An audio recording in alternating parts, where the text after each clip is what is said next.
Labor, also called parturition, describes the hard work of delivering a baby. It specifically refers to the process which starts with uterine contractions which cause cervical changes, which allow the fetus to be delivered vaginally, and ends with the delivery of the placenta. Labor typically begins at some point when the fetus is considered full term, between 37 and 42 weeks gestation. In the third trimester, before labor starts, a woman might have a plug of mucus and blood fall out of the opening to the cervix, sometimes called the bloody show. Other times, the amniotic sac might rupture, sometimes called water breaking. Either of these can trigger the onset of labor and so-called true labor contractions. These guys have to be distinguished from the milder and ineffective false labor contractions, also called Braxton-Hicks contractions, or sometimes called practice contractions. Once they start, true labor contractions progress in frequency, duration, and intensity, and they can feel like waves that build up to a peak intensity and then gradually decrease. The contractions pull on the thick tissues of the cervix, causing it to efface or get thinner, and also dilate or open up. So then, the fetus can leave the uterus and enter the world. From the moment true contractions begin to the baby's delivery usually takes about 12 to 18 hours for a first-time pregnancy, and about half that time for subsequent pregnancies. Although, as any mother knows, this time can vary a lot. Even though labor is a continuous process, it can be broken down into 3 stages. Additionally, this first stage is subdivided into 2 phases. The first phase is the early phase or latent phase, and usually lasts up to 20 hours, or until the cervix dilates to 6 centimeters. At first, there are irregular contractions that occur every 5 to 30 minutes and last about 30 seconds each, causing the cervix to dilate from 0 centimeters to about 3 centimeters, and efface from about 0% to 30%. Then, regular contractions follow. They happen every 3 to 5 minutes and last about a minute or more.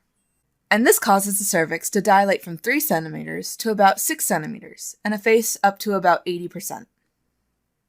This marks the beginning of the active phase of labor, during which the cervix dilates from 6 to 10 centimeters and effaces to 100%. Contractions are very intense, lasting between 60 to 90 seconds each, with only 30 seconds to 2 minutes of rest in between, so sometimes they can even overlap a bit, with one contraction beginning before the previous one is done. Also, the amniotic sac often ruptures at this point if it hasn't already. Now that the cervix is fully dilated, we enter the second stage of labor, and this can be thought of as the pushing stage. During this stage, the critical thing is for the baby, and in particular the baby's head, to navigate through the maternal pelvis, and this depends on the 3 P's: power, passenger, and passage. Power refers to the forceful uterine contractions. Passenger refers to the fetus, and passage refers to the route that the fetus has to travel through the bony pelvis. In fact, the relationship between the baby's head and the bony pelvis is so critical that human babies have evolved with unfused skulls, just so their head can be as large as possible and still successfully and safely make that passage through the pelvis into the world. Now, there are a few factors that determine how easy this passage is for the fetus. First is fetal size. The critical factor here is the size of the fetal head. Also, there's fetal attitude, which refers to the way that the fetal body is flexed, not its personality. When labor starts, the fetus is normally fully flexed, which means the chin is on the chest, and they have a rounded back with flexed arms and legs. In this position, the smallest diameter, which is referred to as a suboccipitobregmatic diameter, presents at the pelvic inlet.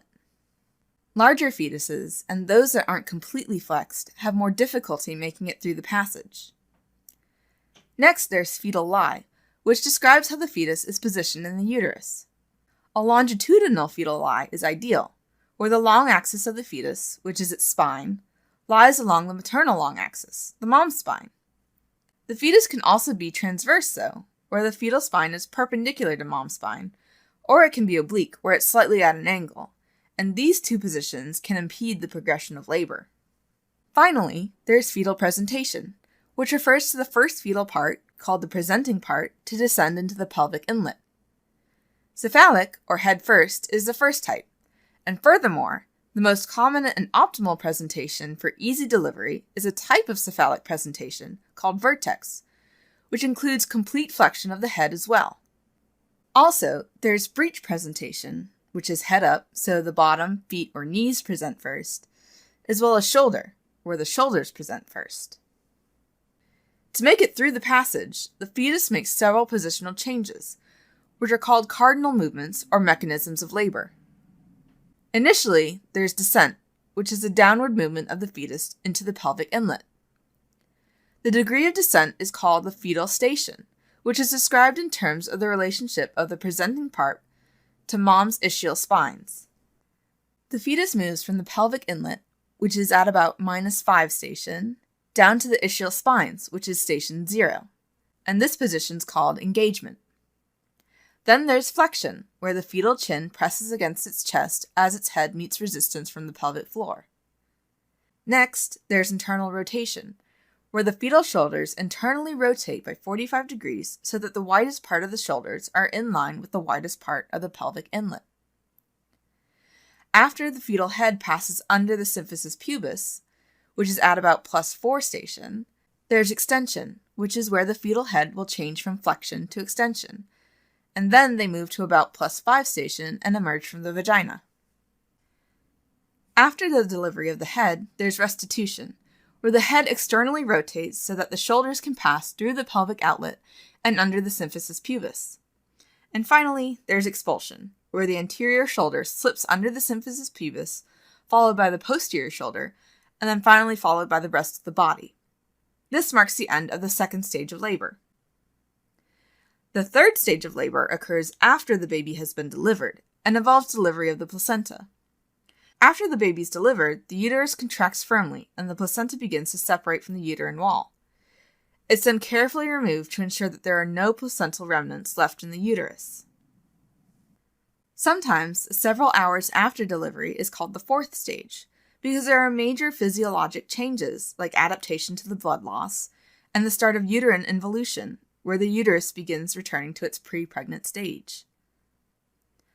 Alright, as a quick recap, labor is composed of 3 stages. The first stage starts with true labor contractions and ends when the cervix is completely effaced and dilated. The second stage is the pushing stage, which ends with the birth of the baby. The third stage ends with delivery of the placenta.